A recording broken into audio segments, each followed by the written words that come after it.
Is it better to leave a computer on 24/7 or should you turn it off when you're done with it? It's a very common question and you get a different answer depending on who you ask.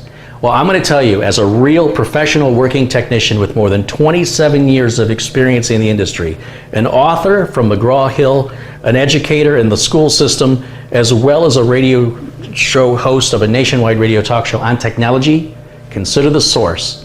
And what I'm telling you is, in my personal experience, computers that are left on 24/7 are less likely to experience problems than computers that are powered on and off, with one exception being portable computers.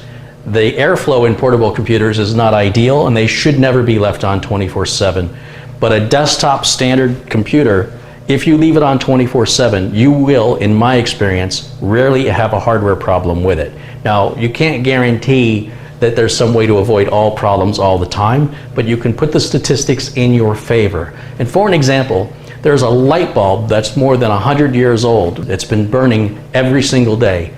They never turn that light bulb off. What does that tell you? It's not just me.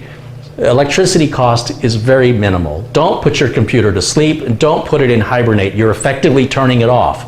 Let your computer's monitor go to sleep. That's fine. Sleep and hibernation are intended for laptops and portable devices to extend and maintain the battery life as long as possible. But a desktop computer that's plugged into the wall is sipping power. Computers today use very little power compared to computers of yesteryear. If you're a customer of mine and you're paying me for my advice to you is, if you want to save the most amount of money, keep your computer on. You'll need to restart it every few days. That's fine. But avoid powering it off and back on again. Thank you for watching this new quick tip series of videos, and I hope you enjoyed it. If so, you can let me know by clicking the thumbs up button below the video.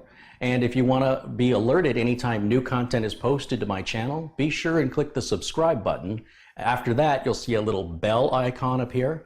Be sure and click the bell icon and make sure that the notification button is checked and how you want to be notified.